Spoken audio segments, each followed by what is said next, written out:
And we lead with this. Basic Education Minister Siviwe Gwarube has emphasized the importance of getting the foundation phase right in order to achieve optimum results.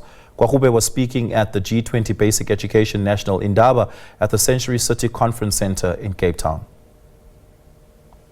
Stakeholders in basic education, which include education professionals and learners, gathered in Cape Town for a one-day national Indaba on education.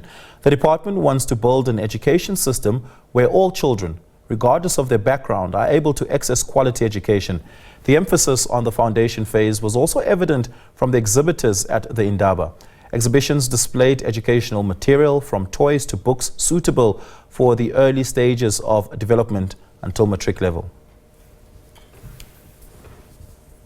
We now unpack the importance of foundation phase education and getting it right with Professor Brahm Fleisch, who's an associate professor in the Division of Educational Leadership and Policy Studies at the School of Education at the University of the Witwatersrand. Prof, good evening. Thank you so much for your time. Really do appreciate it. Problematize it for us. Where have we been getting it wrong in foundational phase education in South Africa over the last 30 years?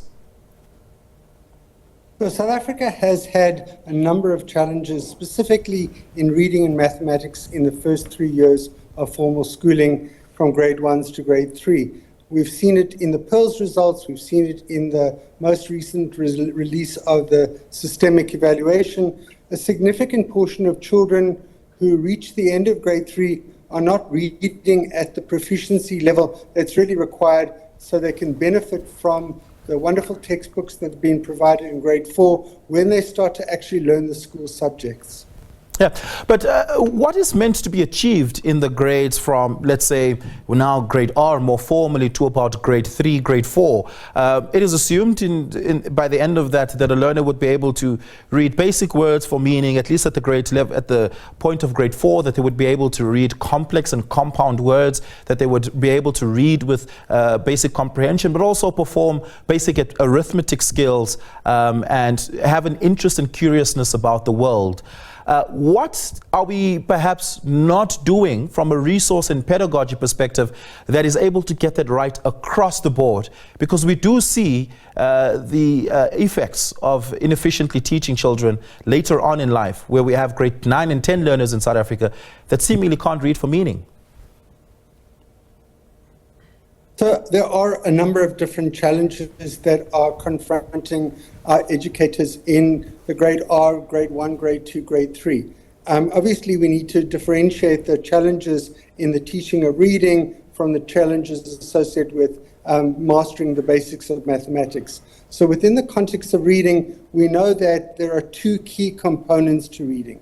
There's first the oral language, and the second is the decoding process. And we recognize that for children who become effective readers, they'll need to have a substantial body of oral language that they have mastered as the precondition to make meaning. At the same time, they actually have to learn the links between the phoneme, which is the sound of the words and the components of those, and the links to the grapheme, which is the visual representation. And what happens and what the teachers do in that early years essentially provide a structured, systematically scaffolded program that allows children to master the smallest components and gradually become more and more proficient. So when they get to the end of grade 3, they're able to be effective readers. One of the big challenges, however, is that many children will be going on to grade 4 and they'll be studying in a language that's other than their home language. So those children have the added challenge of mastering not only the basics of reading and mathematics, but also becoming proficient in the target language, which will be used from grade 4 onwards. So there's a disjunct between language application when learners switch from foundation phase to intermediate phase. Is the solution to that mother tongue education as a primary medium of instruction? So I think it's more complicated. We have a lot of different variations within the South African context. So what's happening in a province like Gauteng, where you have significant numbers of classrooms with many different languages, there's going to be a different kind of solution than in, say, a rural KwaZulu-Natal, where you have a almost majority, or in fact the whole class would be home language isiZulu. So we can't really have a single strategy. That's part of the reasons why we've given school governing bodies the right to establish a language policy that best suits the context within which they're working. But ideally, we want to make sure that children have mastered the basics of reading in both their home language and the language that will be used for instruction from grade 4 onwards. And that means that there's a very enormous responsibility on teachers to ensure that they have all the skills they need in the first 3 years of formal schooling. There's a reluctance to holding learners back, children in that age bracket. So not only are they quite sensitive to the signaling of failure, but it's important to keep them going with the hope that what they didn't grasp in the first grade, they'll be able to grasp in the second grade, and hopefully the third grade teacher will be able to, cement the foundation that is meant to be built during those years. Should we perhaps consider a more direct policy position on quite deliberately retaining pupils that we realize are not developing as quickly as they should in those grades in the foundation phase? I mean, I'm very pleased to hear that you're raising a very complex issue.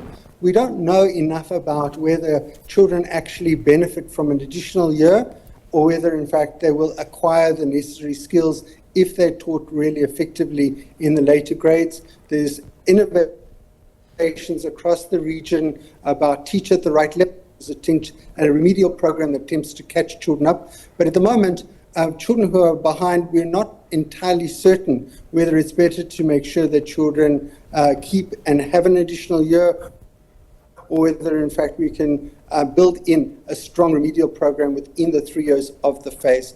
We still aren't absolutely certain which is optimal, and I think there's research underway, but we'll need to do more research to ensure that we use our limited resources much more effectively. Yeah, Prof Fleisch, thank you so much for your time and your insights this evening. I really do appreciate it. That is education specialist from the University of the Witwatersrand School of Education, Professor Brahm Fleisch. We're going to take a short break. We continue with the late edition on the other side of this.